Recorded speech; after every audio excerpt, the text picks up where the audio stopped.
This is Sanjeev Kumar for complex channel में मैं आपका एक बार फिर से स्वागत करता हूं। आज मैं आपके सामने माइक्रोसॉफ्ट एक्सेल पर एक नया वीडियो लेकर आया हूं और इस वीडियो में मैं आज आपको बताऊंगा कि माइक्रोसॉफ्ट एक्सेल में सैलरी स्लिप और पे स्लिप कैसे बनाया जाता है। ये सभी चीजें मैं आपको स्टेप बाय स्टेप क्रिएट करता हूं। तो पहले जान लीजिए सैलरी स्लिप होता क्या है। तो जैसे कि अगर आप किसी कंपनी में काम कर रहे हैं तो आपको एक सैलरी अमाउंट मिलता होगा।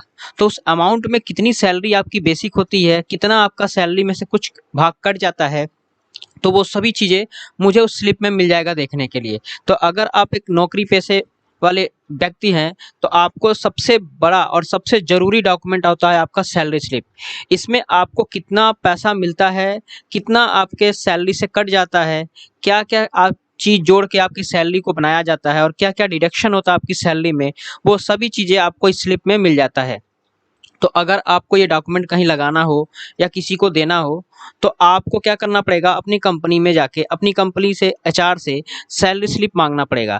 ठीक है, तो एचआर क्या करेगा, आपकी एक सैलरी स्लिप आपको बना के देगा। अब उस सैलरी स्लिप में आपका एचआर क्या करता है, आपकी बेसिक सैलरी के अकॉर्डिंग जो जो चीज़ें आपको अर्निंग होती है वो आपका दिखाएगा और जो जो चीज़ें आपकी डिडक्शन होती है आपकी सैलरी स्लिप में वो उसमें ऐड कर देगा। उसके बाद अर्निंग से डिडक्शन को माइनस करने के बाद जो अमाउंट बचता है वो क्या होता है, मेरा नेट सैलरी होता है। तो वो कितना मुझे मिलता है वो तो मुझे पता है, बट कितना मेरा अर्न था और कितना डिडक्शन था ये मुझे नहीं पता।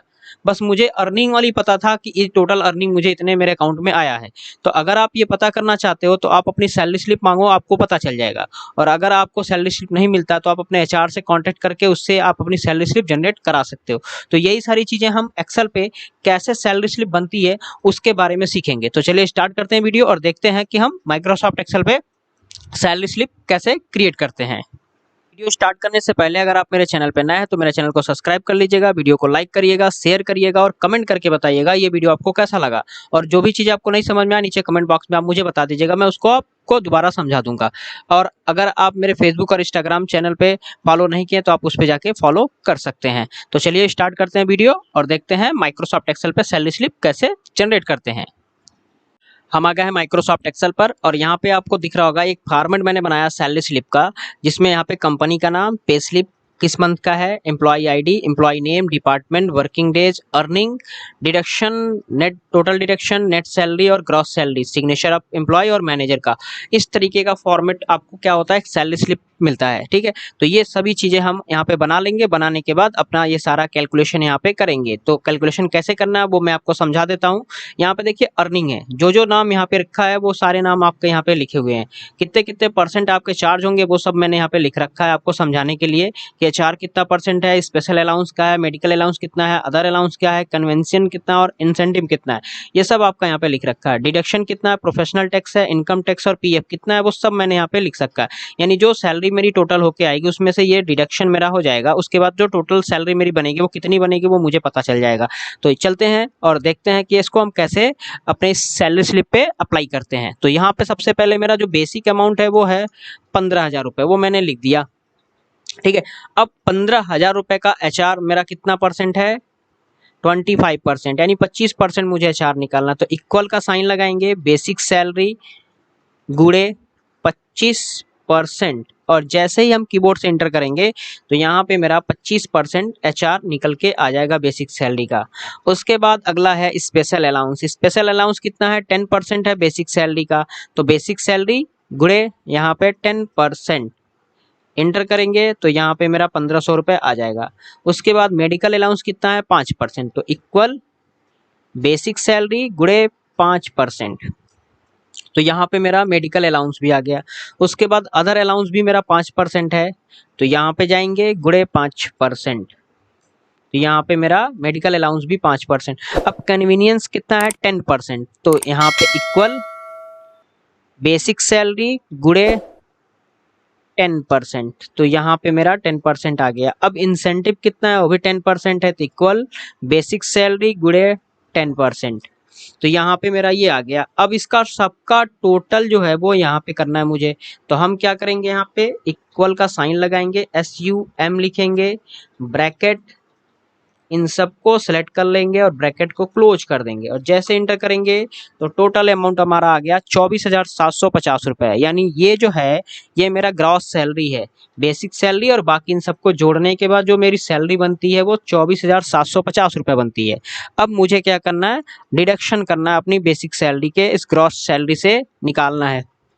तो प्रोफेशनल टैक्स का कितना है डिडक्शन, 5%। तो यहाँ पे इक्वल ग्रॉस सैलरी गुणे 5%। तो यहाँ पे मेरा प्रोफेशनल अमाउंट टैक्स का आ गया 1237.50, ये मेरा आ गया। उसके बाद इनकम टैक्स। अब इनकम टैक्स आपको पता होगा कि किसी भी सोर्स से जब आप कोई इनकम अर्न करते हैं तो उस इनकम पे लगने वाला जो टैक्स होता है उसको हम इनकम टैक्स या टीडीएस टैक्स बोलते हैं। वो मेरी सैलरी के ग्रॉस जो टोटल अमाउंट होता है उससे कट जाता है। तो हमारा जो ग्रॉस सैलरी है उस पर हम क्लिक करेंगे, गुणे कितना 10% हमारा इनकम टैक्स कट रहा है। तो यहाँ पे मेरा 10% आ गया। ठीक, उसके बाद पीएफ क्या होता है, प्रोविडेंट फंड। तो ये भी हमारा कितना है, 12% है, हमारे ग्रॉस सैलरी का निकालना है। तो इक्वल ग्रॉस सैलरी अमाउंट गुणे 12%। तो ये आ गया मेरा पीएफ अमाउंट। तो ये सब मेरा क्या डिडक्शन है।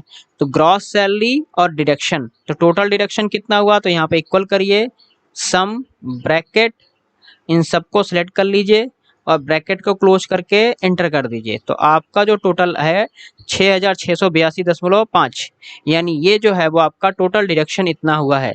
तो ग्रॉस सैलरी में से आपको क्या करना है, टोटल डिडक्शन घटाना है। तो आपका टोटल नेट सैलरी आपको पता चल जाएगा जो आपके हाथ में, आपके अकाउंट खाते में आता होगा कंपनी की तरफ से। तो equal gross salary minus total deduction, आपका टोटल नेट सैलरी आपको पता हो गया, इतना आपका आ गया। ठीक है, ये आपका टोटल नेट सैलरी आपके सामने निकल के आ गया। जो आपके अकाउंट में आपको कैश मिलता होगा तो आपके हाथ में आपको कंपनी देती है। तो ये आपका टोटल है, यही आपको मिलता है। आपको ये नहीं पता कि कितनी सैलरी आपकी बनती है और कितना सैलरी आपके माइनस हो जाते हैं। तो वो टोटल आपको अगर देखना है तो आपको क्या लाना पड़ेगा, सैलरी स्लिप आपको मांगना पड़ेगा। और वो सैलरी स्लिप आपको कौन देता है, आपके कंपनी में एक एचआर होता है या जो अकाउंटेंट होता है वो आपका दे सकता है। तो इस तरीके से जब आप सैलरी स्लिप मांगोगे तो ये सारी चीज़ें उसमें ऐसे लिखी लिखाई आपको मिल जाएगी, जिससे आपको पता रहेगा कि आपकी टोटल सैलरी कितनी बनती है, उसमें डिडक्शन कितना होता है और टोटल नेट सैलरी आपको कितना मिलता है। यहाँ पे आपका साइन और आपके डायरेक्टर या मैनेजर या एचआर का साइन होगा, जिससे आपकी सैलरी स्लिप का एक प्रूफ होता है। इस तरीके से आप अपनी सैलरी स्लिप बना सकते हैं। तो दोस्तों कैसा लगा वीडियो, अगर आपको वीडियो पसंद आए तो वीडियो को लाइक करिएगा, शेयर करिएगा और चैनल को सब्सक्राइब करिएगा और कमेंट करके बताइएगा वीडियो आपको कैसा लगा। धन्यवाद।